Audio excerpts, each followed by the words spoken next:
नमस्कार दोस्तों, आप सभी का अपने YouTube चैनल आशा स्टडी पॉइंट पर स्वागत करता हूं। जैसा कि दोस्तों आप सभी देख रहे हैं, मध्यकालीन भारत हमारा स्टार्ट हो चुका है। मध्यकालीन भारत के इतिहास में मैंने मुगल वंश के बारे में 2 वीडियो अपलोड कर दिया है, जिसमें आप लोगों ने बाबर के बारे में, हुमायूं के बारे में अभी तक देखा है। अब हुमायूं के ही दौरान आप लोगों ने देखा था मुगल वंश का 15 वर्षों के लिए पतन हो गया था, और उसी दौरान मैंने शेरशाह सूरी का नाम लिया था। आज हम लोग पहले सूर्यवंश यानी शेरशाह सूरी के बारे में चर्चा करते हैं। इसके बाद फिर पुनः मुगल वंश की स्थापना हुई, तो उसी क्रम में आगे फिर हम अकबर के बारे में चर्चा करेंगे। तो देखते हैं दोस्तों, शेरशाह सूरी से बनने वाले कौन कौन से क्वेश्चन हैं, या हम कह सकते हैं सूर्यवंश के बारे में क्या क्या जानकारियां हमारे पेपर में ऑब्जेक्टिव बनती हैं, इनके बारे में आज चर्चा करते हैं। तो आइए सबसे पहले हम शेरशाह सूरी के कुछ जीवन परिचय के बारे में चर्चा करते हैं, फिर उसके द्वारा बनाई गई व्यवस्थाओं के बारे में चर्चा करते हैं, और उसके द्वारा जीते गए युद्धों के बारे में चर्चा करते हैं।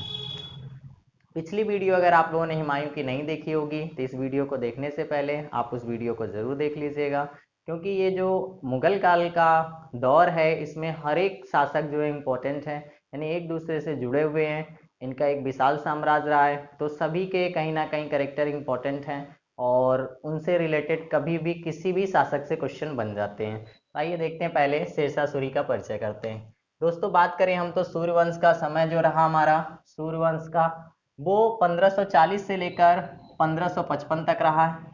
और जिसमें शेरशाह सूरी के बारे में बात करते हैं हम, तो शेरशाह सूरी का कार्यकाल 1540 से लेकर 45 तक रहा, यानी 5 साल तक ही ये शासन कर पाया।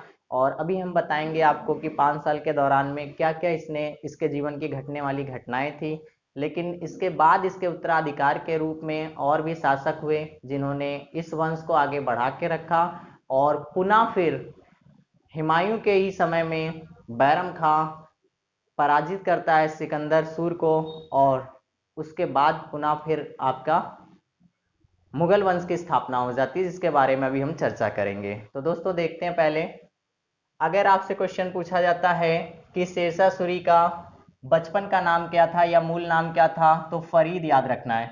कई बार क्वेश्चन पूछा गया है शेरशाह सूरी के बचपन का नाम क्या था या शेरशाह सूरी का मूल नाम क्या था, तो फरीद खां के नाम से या फरीद के नाम से जाना जाता था।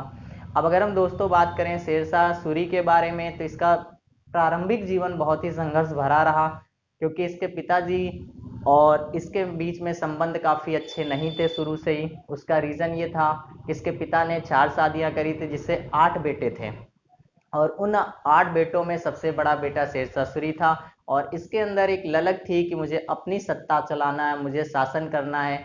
और इस शासन को पाने के लिए वो उनके पास ना रह के जौनपुर के बहार खां लोहानी, जो एक बहुत बड़े जमींदार माने जाते थे उस समय, उनके क्या इसने सेवा किया और फिर अपनी कुशल नीतियों को विकसित किया।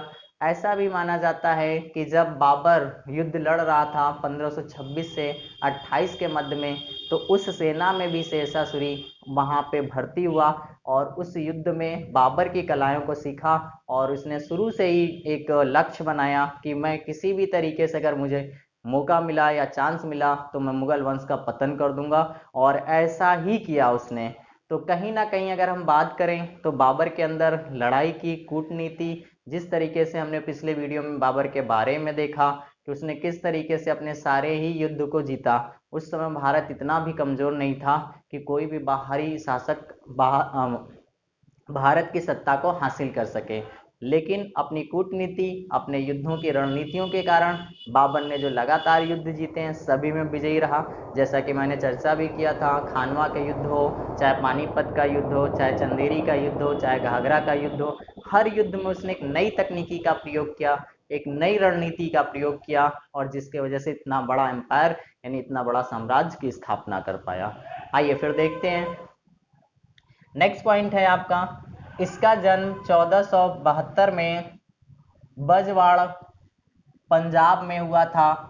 तो ये चीज़ ध्यान देना है आपको। आज की बात करें तो हम ये पंजाब के नाम से जाना जाता है, उस समय वो सारे ही क्षेत्र आपके सिंध प्रांत के रूप में जाने जाते थे। तो यहाँ पे केवल इम्पोर्टेंट ये है कि इसके बचपन का नाम फरीद था, और इसका जन्म कब हुआ था, तो 1472 में हुआ था। देखिए ज़्यादातर किताबों में 1472 है, इसलिए 1472 ही मैंने मेंशन किया है। यदि किसी किताब में और भी कोई डेट मिलती है, तो अलग अलग राइटरों के अनुसार अलग अलग डेट हैं, लेकिन एग्जैक्ट अगर हम बात करें तो ज़्यादातर एग्जामिनेशन में जो ऑब्जेक्टिव बने हैं वो 1472 ही आंसर सही माना जाता है। नेक्स्ट दोस्तों हम बात करें तो इसके पिता द्वारा हसन खां जौनपुर राज्य के अंतर्गत सासाराम बिहार के जमींदार थे। सासाराम बिहार का नाम आप सभी ने सुना होगा, क्योंकि सासाराम बिहार में ही शेरशाह सूरी का मकबरा बनाया गया है, जो काफ़ी महत्वपूर्ण रहता है। अक्सर हम देखें तो एसएससी रेलवे बैंक में सासाराम बिहार से संबंधित क्वेश्चन पूछा जाता है कि किस शासक की कब्रगाह या किस शासक का मकबरा आपका सासाराम बिहार में है, तो वो शेरशाह सूरी है। और शेरशाह सूरी चर्चा का विषय भी इसलिए बनता है क्योंकि इसने शासन व्यवस्था में, यातायात के क्षेत्र में, सिंचाई के क्षेत्र में बहुत ही परिवर्तन किया है। आज जो हम ग्रांड टैंक रोड का नाम सुनते हैं या जीटी रोड का नाम सुनते हैं, वे उस समय शेरशाह सूरी के द्वारा ही निर्मित कराया गया रोड है, जो अक्सर आप देखते होंगे चर्चा में रहता है। नेक्स्ट दोस्तों बात करें, इसने बहार खां लोहानी के यहाँ सेवा प्राप्त कर लिया, जिसने शेर की रक्षा करने के कारण इसे शेर खां की उपाधि प्रदान की। अब थोड़ा सा यहाँ पे एक कहानी के तौर पर बात करें तो ऐसा माना जाता है कि बहार खां लोहानी और शेर खां एक बार कहीं जा रहे थे और उस जाने के दौरान एक शेर से सामना हो जाता है शेरशाह सूरी का, यानी उस समय ये फरीद के नाम से जाना जाता है। तो इसने क्या किया, कुछ लोग कहते हैं कि निहत्थे ही इसने शेर को मार दिया, और कुछ लोगों का कहना है कि इसने एक तलवार में शेर को मार डाला, और इसके वजह से बहार खां लोहानी प्रभावित होकर इसको शेर खां की उपाधि दी। तो यहाँ पे क्वेश्चन आपका बनता है कि फरीद को शेर खां की उपाधि किसने दी थी, तो यहाँ पे ऑप्शन आपका बन जाएगा बहार खां लोहानी द्वारा इसे शेर खां की उपाधि दी गई थी। जैसा कि मैंने पिछले वीडियो अभी आपको बताया इसमें कि इसका शुरू से अपने पिता से काफ़ी अच्छा संबंध नहीं रहा, जिसके कारण ये क्या करता था, बहार खां लोहानी के यहाँ ही सेवा करता था, यानी उन्हीं के पास रहता था और वहीं से अपनी कौशल तकनीकी को विकसित करता था और साम्राज्य का विस्तार करने के बारे में लगातार लगा हुआ था। अब दोस्तों बात करें तो मैंने पिछले वीडियो हुमायूं में चर्चा किया था कन्नौज का युद्ध या बिलग्राम के युद्ध। तो बिलग्राम का युद्ध 1540 के बाद यह शासक हुआ। इसने क्या किया, बिलग्राम के युद्ध 1540 में हुमायूं को पराजित करता है और उसके बाद क्या करता है, हुमायूं को जीते गए क्षेत्रों पर धीरे धीरे अधिकार करना शुरू कर देता है और वो शासक बन जाता है, यानी सूर्यवंश की स्थापना कर देता है। 1540 से लेकर 1555 तक सूर्यवंश रहा, जिसमें हम बात करें तो सूर्यवंश की स्थापना बिलग्राम युद्ध से 1540 के बाद यह शासक बन जाता है। तो कई बार क्वेश्चन पूछा गया है किस युद्ध के बाद शेरशाह सूरी शासक बनता है, तो वो आपको याद रखना है कन्नौज युद्ध या फिर बिलग्राम का युद्ध, जो भी वहां पे विकल्प देता है 1540 में। इसके बाद ये क्या करता है, मुगल वंश की जगह पर क्या करता है, सूर्यवंश की स्थापना कर देता है। और हम लोग ये भी कह सकते हैं कि अगर शेर खां जिंदा होता तो शायद फिर से मुगल वंश का आना संभव ना होता, लेकिन कोई बात नहीं, देखते हैं आगे। नेक्स्ट, इसने 1541 में बंगाल विजय की, 1542 में मालवा विजय की, 1543 में रायसीन विजय किया और 1544 में मालदेव के विरुद्ध युद्ध लड़ा। तो इस तरीके से इसने जब से युद्ध रणनीति तैयार करी, लगातार बाबर के तरीके जैसा आप लोगों ने देखा होगा, हर वर्ष 27, 28, 29 तक, यानी 26 से शुरू किया उसने, लगातार एक एक वर्ष करके क्षेत्रों पर अपना अधिकार करता चला गया। उसी रणनीति से आपका शेरशाह सूरी ने भी कार्य करना शुरू किया, जैसा कि देख पा रहे होंगे आप सभी। 1540 में पहला युद्ध इसने बिलग्राम युद्ध जीता। इसके पहले 1539 में भी मैंने चर्चा किया था देवरिया का युद्ध, जिसमें हुमायूं को ये पराजित करता है, लेकिन उस समय इतना ज़्यादा ये विस्तार नहीं कर पाता है कि शासन की सत्ता इसके हाथ में आ सके। फिर दोबारा क्या करता है, 1540 में ये पूरी तरीके से हुमायूं को पराजित करता है और शासन की बागडोर अपने हाथ में ले लेता है। अगर आपने पिछली वीडियो नहीं देखी है तो हुमायूं की वीडियो जरूर देख लीजिएगा, जो मुगल साम्राज्य में आपको मिल जाएगा। नेक्स्ट दोस्तों चर्चा करें, 1545 में कलिंजर का घेरा डाला। कलिंजर के किले को तोड़ने के लिए इसने युक्ता नामक तोप का प्रयोग और उस प्रयोग को स्वयं चला रहा था। तो यहाँ पे दोस्तों ध्यान देना है, कलिंजर का किला काफी मजबूत माना जाता था उस पर ये अधिकार करना चाहता था, लेकिन इसके पास कोई ऑप्शन नहीं था कि उस किले के अंदर प्रवेश कर सके। तो इसने एक रणनीति बनाई कि अगर हम इसको तोप के द्वारा इसके दीवार को तोड़ देते हैं तो अगर हम इसके अंदर आसानी से हमारे सेना घुस सकती है और हम इस पर अधिकार कर सकते हैं, लेकिन ऐसा नहीं होता है। वो दीवारें इतनी मजबूत मानी जाती है या किला वो इतना मजबूत होता है कि जब ये क्या करता है, तोप के द्वारा गोले को चलाता है तो वो दीवार पर जाकर रिफ्लेक्ट होता है, यानी उसके द्वारा लगता है और फिर वो वापस आ जाता है, जिससे ये घायल हो जाता है और इसकी मृत्यु हो जाती है। तो यहाँ पे अगर बात करें दोस्तों तो इसीलिए मैंने लिखा 1540 से 1545 तक का, यानी 5 साल में ही इसकी मृत्यु हो जाती है।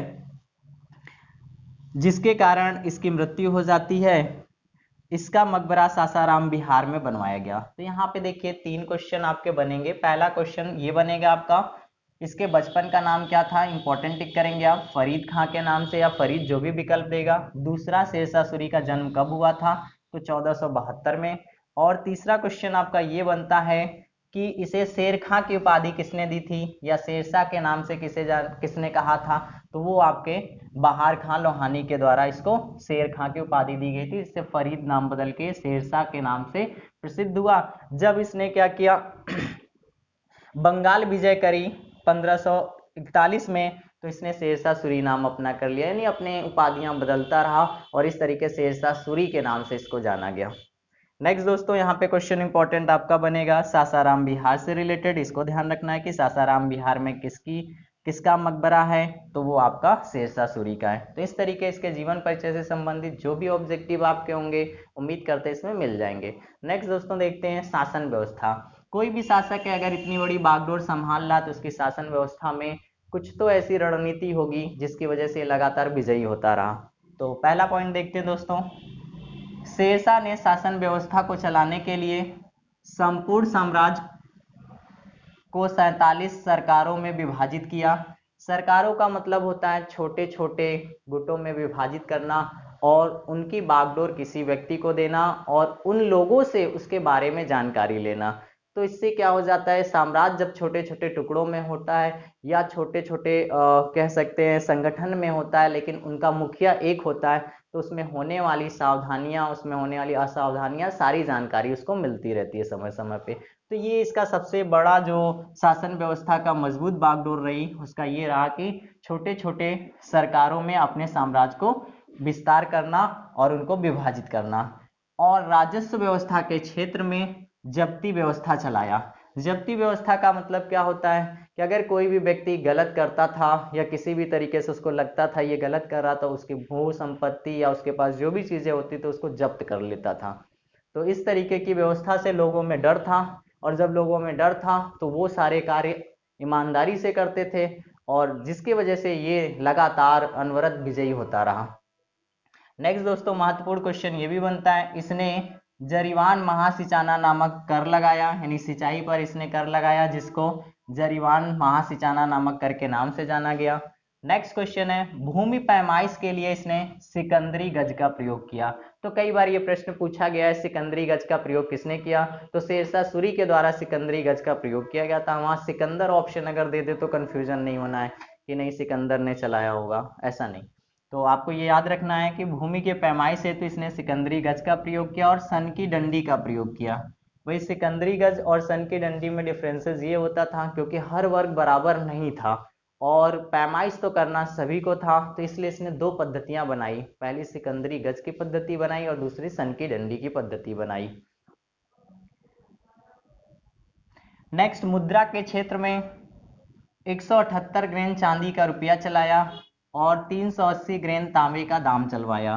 तो कभी कभी प्रश्न यहाँ से भी बन सकता है, तो आपको ये भी बिंदु ध्यान रखना है कि चांदी का रुपया कितने ग्रेन का था, तो वो 178 ग्रेन का था, और तांबे का दाम क्या निश्चित कराया था, तो 180 ग्रेन के हिसाब से चलवाया था। और सबसे महत्वपूर्ण व्यवस्था क्या थी इसकी, शासन व्यवस्था जो थी, सैन्य शासन व्यवस्था। जैसा कि मैंने पिछले वीडियो में चर्चा किया था, खिलजी वंश में अलाउद्दीन खिलजी के बारे में जब चर्चा किया था तब मैंने आपको बताया था उसने सैन्य व्यवस्था में भ्रष्टाचार को कम करने के लिए दागे चेहरा प्रथा चलाई थी, और वही सिद्धांत इसने भी लागू किया था। सैन्य व्यवस्था में भ्रष्टाचार को खत्म करने के लिए अलाउद्दीन खिलजी के तरीके दागे चेहरा प्रथा चलाया था। तो ये पॉइंट भी ध्यान रखना होगा आपको। सैन्य व्यवस्था में भ्रष्टाचार को खत्म करने के लिए दागे चेहरा प्रथा व डाक टिकट प्रथा का प्रचलन करवाया। तो ये दो चीजें आपको याद रखना है। पहली बार डाक टिकट का प्रचलन भी शेरशाह सूरी के समय में हुआ था, और दागे चेहरा प्रथा जो था अलाउद्दीन खिलजी ने चलवाया था, जो खिलजी वंश का शासक था। उसी सिद्धांत पर इसने इस व्यवस्था को भी लागू की थी। नेक्स्ट दोस्तों बात करें कला के क्षेत्र में, तो जैसा कि मैंने आपको बताया था हुमायूं के समय में दीन पनाह भवन की सीढ़ियों से क्या होता है, हुमायूं गिरने के कारण हुमायूं की मृत्यु होती है। जब ये क्या करता है, हुमायूं को पराजित करता है, तो ये दीन पनाह भवन पुस्तकालय या भवन को तुड़वा कर क्या करता है, वहां पे पुराने किले का निर्माण कराता है। तो यही चीज मैंने पिछले वीडियो में आपको बताया भी था कि वहां पे दीन पनाह भवन या पुराने किले के नाम से आज भी ये स्मारक है। तो यहाँ पे ये ध्यान देना होगा। कला के क्षेत्र में दीन पनाह भवन को तुड़वाकर पुराने किले का निर्माण करवाया। किला कोहिना मस्जिद बनवाया, ये भी इंपॉर्टेंट है। किला कोहिना मस्जिद किसने निर्माण करवाया, तो शेरशाह सूरी ने करवाया। और वेरी वेरी इंपॉर्टेंट, आप इसको टिक कर सकते हो, पाटलिपुत्र का नाम बदलकर पटना कर दिया। कई बार क्वेश्चन पूछा गया किस शासक ने पाटलिपुत्र का नाम बदलकर पटना कर दिया, जो वर्तमान में बिहार में पड़ता है और बिहार की राजधानी भी पटना है। तो आपको याद रखना है, पहले वो पाटलिपुत्र के नाम से जानी जाती थी। जब शेरशाह सूरी 1543 में शासक के समय में जब बनता है, तो 1543 में ये क्या करता है, इसका नाम बदलकर पाटलिपुत्र का पटना कर देता है। तो कभी कभी अगर डेट भी पूछ लेता तो आपको ध्यान रखना है। वैसे ज्यादातर जो हम एसएससी रेलवे बैंक में बैठते हैं तो इतना डीप तक नहीं पूछा जाता है, क्योंकि हमारा सिद्धांत है आपको छोटे कंपटीशन से लेकर बड़े कंपटीशन तक के ऑब्जेक्टिव जो बनते हैं उन दोनों को ही तैयार कराना है। चलिए तो नेक्स्ट पॉइंट देखते हैं। यातायात के क्षेत्र में जीटी रोड बनवाया, जो कोलकाता से पेशावर तक है। तो ये भी क्वेश्चन याद रखना है कि जीटी रोड का निर्माण किसने करवाया था, शेरशाह सूरी ने करवाया था। या ग्रैंड टैंक रोड किसने बनवाया, तो शेरशाह सूरी ने बनवाया। तो ये ऑब्जेक्टिव आप टेक्स्ट बुक में जब देखेंगे तो मिलेगा, या हमारे ही द्वारा संदीप सर के द्वारा जब आपके अभी ऑब्जेक्टिव टेस्ट सीरीज शुरू होगी या वन लाइनर क्वेश्चन शुरू होंगे, तो आप देखेंगे जितना भी हम लोग डिस्क्रिप्शन पे वीडियो पढ़ाते हैं या जितना भी वीडियो हमारे डाले गए हैं लेक्चर्स, उन लेक्चरों को अगर ध्यान से देखते हैं तो सारे ऑब्जेक्टिव आपको मिलते ही चले जाएंगे।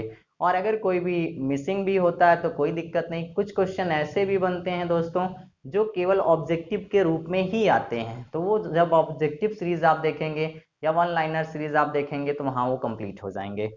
तो अंतिम पॉइंट पे चर्चा करते हैं दोस्तों। इसके बीच में जो शेरशाह सूरी से रिलेटेड चीजें थी या इस वंश से रिलेटेड है वो काफी महत्वपूर्ण नहीं है, केवल अंतिम पॉइंट पे चर्चा करते हैं। 1555 में सरहिंदी के युद्ध में बैरम खां के हाथों सिकंदर सूर मारा जाता है और सूर वंश की समाप्ति हो जाती है। पुनः 15 वर्षों बाद मुगल वंश की स्थापना हो जाती है और हुमायूं क्या बनता है, शासक। पिछले वीडियो में मैंने ये चर्चा किया था और उसी पॉइंट में ये चीज क्या थी, आपकी मिसिंग थी, क्योंकि हुमायूं के कैरेक्टर में मैंने लिखा था आप सभी को कि वहां पे 1530 से लेकर 40 तक, और फिर इसके बाद मैंने वहां पे नोट किया था 1555 से लेकर 56 तक का। तो ये जो आपका 40 से 55 तक का 15 वर्ष का मिसिंग था, वो यही था कि शेरशाह सूरी जब शासक बनता है उस दौरान 15 वर्षों के लिए आपका मुगल वंश समाप्त हो जाता है। धन्यवाद दोस्तों।